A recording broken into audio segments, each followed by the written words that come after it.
Now, if this is the case, what would then be the formal or structural elements of a Baroque artwork? And I've run through many scholars' work, and I found lots of things, and they do not set up one aesthetics, but they kind of combine together in order to produce that effect. Let me just mention them. You know them already. Transgression of the frames and limits. What I call staging and producing of ontological instabilities. La vida sueño. Am I dreaming? Or this is quite the question of what is real today in the movies. It's very strong. Then the artwork in luxurious, unproductive, excessive use of semiotic material. You can, Sardoui talks about this, Callaway, Baroque, culture of excess. The hyperbole would then be one of the specific figures, rhetorical figures. Then it is decentered and produces polycentric artworks. It has an inner proliferation that it has its own dynamics of kind of producing more elements within the artwork, and there you have this argument about the horror vacui of the Baroque artwork. There's no empty space. I do not completely agree with Borges, who says that the Baroque is where everything is filled out. I'm more on the side of Greenaway, who has always a generative element in it where you can produce still more. Greenaway is very interesting because he has always this saturated structural thing, 4 times 6, or it's always a setup that seems to be saturated, but then in each space of that combinatory thing in Greenaway, you can produce as many examples as you want. So it's open-ended, so proliferating. Then you have permanent transformation of forms, metamorphosis, morphogenesis, anamorphosis, all those figures, Proteus as the Baroque mythical hero. Then you have the complex form and cultural sophistication that comes from the culteranismo, already from the 17th century. Then open form, processual artwork. The artwork is not a made-up thing, but it's a thing that is still in the process of producing. Built-in generativity, and also sometimes a built-in temporality of the ephemeris that goes against a strong Western conceptualization of what art is. Vita brevis, ars lunga. Art is against contingency of life. Art is going to last, and life is not going to last, but art is going to last. Some Baroque artists built into the artwork the brevity of life, built into the artwork through the material, for instance, the ephemeris. So that's an important thing. So this list could be, I think, we could go on, we could discuss, is this really Baroque, is this specifically Baroque, is this the center of it? But we can go into the aesthetics and look at certain features of the Baroque. And then I think there is, I go back to this pragmatic aspect, there is a good consensus, I think, about this pragmatic rhetoric vector of the art of the Baroque artwork.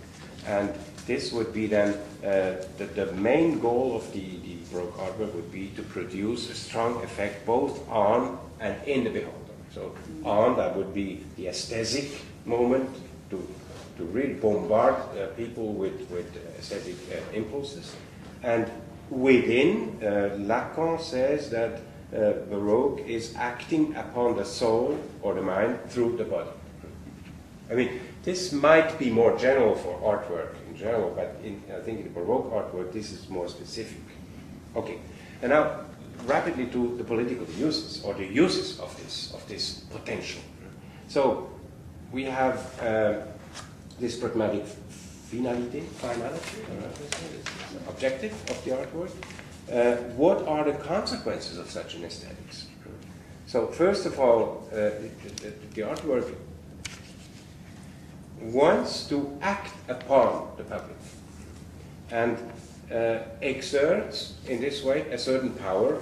This power is first of all is an aesthetic power. Right? It's the capacity to go into the beholder or the spectator and to really hit him or her there. Now this aesthetic power is produced and calculated. The effect is produced and calculated by the artist, and sometimes even scientifically. And what he wants to produce is an intense pathos. He wants to produce an intense pathos. That's one of the things he wants to produce, which has sometimes even been called effects of possession and bewitchment.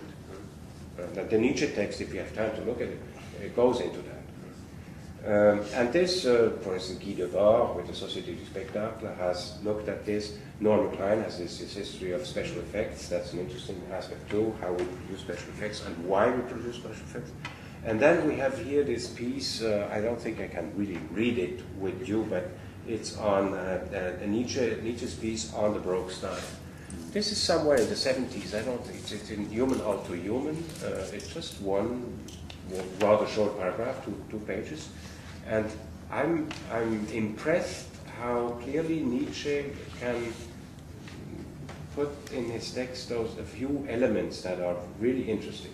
Now, historically, this is between Burckhardt and the first Wölflin text somewhere, and it still is historically. You recognize this kind of Baroque is a decadent culture.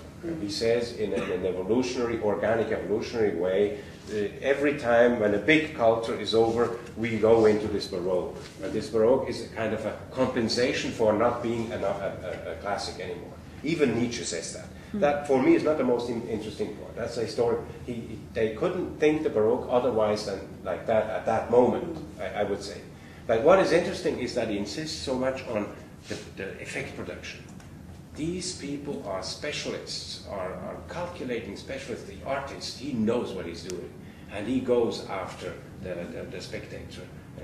And Nietzsche does not limit it to one specific art. He just runs through poetry, sculpture, music, and I think this piece has to be read in his polemics with Wagner. I think it's already the anti-Wagnerian thing, because I think he would say Wagner is a Baroque. And it's a dangerous person, because they can do with people whatever they want to do, calculating the effect. And then he brings in one more important difference. He says, the artist is not the same thing as a layperson. The artist knows exactly what he's doing, how he's producing the effect. He calculates the thing. And they can talk about the techniques of producing the effect. But the layperson thinks, this is a natural effect. He's overcome. And this is the dangerous moment, thinking that this is natural. I had a short extract from the movie from